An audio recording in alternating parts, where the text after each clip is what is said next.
한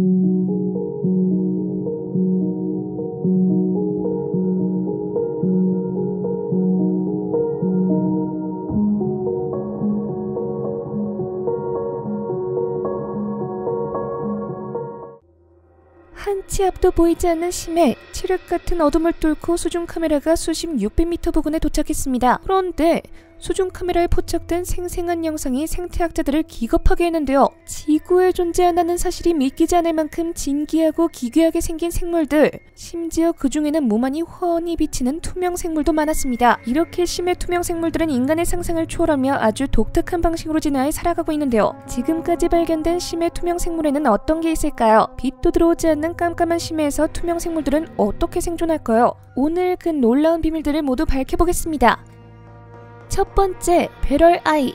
심해에 사는 투명 생물 중에서 가장 독특하고 신기한 외관을 지닌 물고기입니다. 이 물고기는 머리 부위를 덮은 조직이 투명해 그 속이 완전히 들여다 보이는데요. 더 놀라운 사실은 눈이 머리 안에 달려있다는 것입니다. 눈이 머리통 안에 있다고 해서 배럴아이라는 이름을 갖게 됐죠. 배럴아이에는 수많은 하위종이 있으며 머리 부위가 투명하다는 게 공통점입니다. 여기서 생기는 궁금증, 눈이 머리통 안에 있다고 하는데 그렇다면 진짜 눈은 어디 있을까요? 언뜻 보면 투명한 머리통 안에 뇌가 있고 앞쪽 주둥이 위에 눈이 달려있는 것처럼 보이는데요. 하지만 머리통 안에 있는 초록색 구슬 2개가 진짜 눈입니다. 주둥이 위에 있는 건 녀석의 콧구멍이라는데요. 아무리 봐도 콧구멍이 눈처럼 보이는 독특한 생김새. 그런데 더 놀라운 사실은 따로 있습니다. 배럴아이는 평소에 시선이 위를 향해 있습니다. 머리 안에 있는 초록색 눈이 수면 쪽을 바라보고 있는 것이죠. 이 눈은 다양한 각도로 회전이 가능하다고 하네요. 평소에 위를 바라보고 있다가 먹이가 나타나면 재빨리 눈알을 굴려 먹이를 낚아챕니다. 배럴아이의 시선이 위를 향해 있는 이유는 포식자의 공격을 피하기 위해서입니다. 수심 600m 부근에는 빛이 거의 없는데 시야를 확보하지 못하면 포식자에게 잡아먹히게 되죠.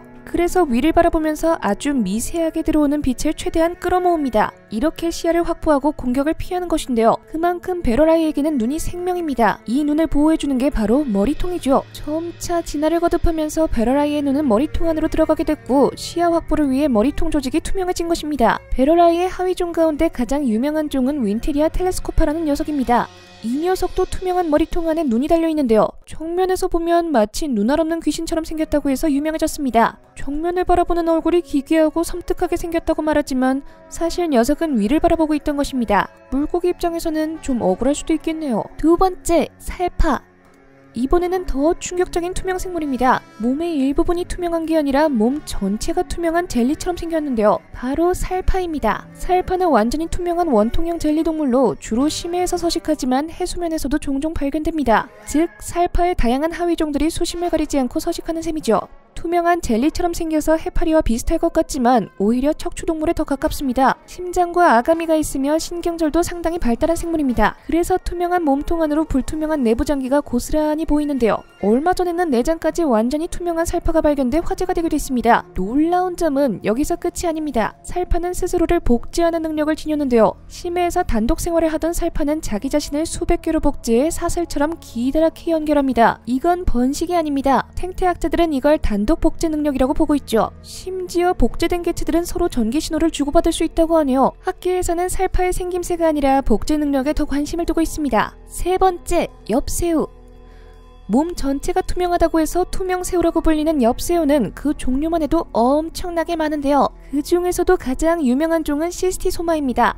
왜냐고요? 지금 보시는 것처럼 이 종은 약간의 장기를 제외하면 완전히 투명하기 때문입니다. 최대 수심 3000m에서도 서식하지만 비교적 해수면과 가까운 수심 200m까지 올라와 사는 경우도 있습니다. 이 구간은 완전히 빛이 차단되지 않습니다. 아주 미세하게 빛이 들어오기 때문에 감각이 예민하게 발달한 포식자들은 쉽게 엽새우를 발견할 수 있죠. 그래서 엽새우들은 아주 특별한 능력을 개발했는데요. 완전히 몸을 숨길 수 있는 은신술입니다. 해양생물학자 로라 바그는 엽새우를 연구하다가 깜짝 놀랐습니다. 물속에 있는 엽새우를 맨눈으로 보면 투명해서 아예 보이지 않는 것입니다. 아무리 투명 생물이라고 해도 약간의 형체는 보이는 게 당연합니다. 하지만 엽새우는 투명 그 자체였죠.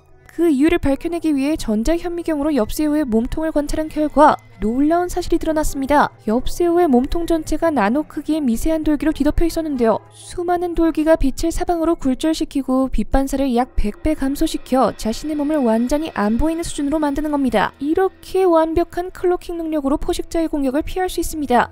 심해에 사는 투명 생물들은 대부분 생존을 위해 이런 방식으로 진화했습니다. 햇빛을 흡수하는 바닷물의 특성상 수심이 깊어질수록 급속도로 어두워지는데요. 완전히 빛이 차단된 수심 2000m 아래는 앞이 전혀 보이지 않는다고 합니다. 그래서 이 구간에 사는 포식자들은 눈이 없거나 퇴화하게 됩니다. 따라서 생물들도 투명해질 필요가 없는 거죠. 문제는 수심 200m에서 2000m 사이에 사는 생물들입니다. 여기도 심해로 분류되지만 아주 약간의 빛이 들어오는데요. 그래서 포식자들은 먹이를 포착하기 위해 시력이 극도로 발달했습니다. 반대로 공격을 피해 다녀야 하는 생물들은 자기 몸을 숨기기 위해 투명하게 진화를 거듭해왔습니다. 유독 심해에서 투명 생물이 많이 발견되는 것도 그 때문이죠. 심해에는 아직도 우리가 모르는 생물들이 많습니다. 전문가들은 심해에 최소 1000만, 최대 3000만 종의 생물이 있을 거라고 추정하고 있는데요. 이것도 추정일 뿐 얼마나 신비로운 생태계가 그 안에 숨겨져 있을지 알 수 없습니다. 엄청난 수압, 차가운 온도, 깜깜한 어둠 속에서 생존을 위해 특이한 방식으로 진화한 심해 생물들. 앞으로 또 어떤 심해 생물들이 우리를 깜짝 놀라게 할까요? 지금까지 생생지식 정보였습니다. 감사합니다.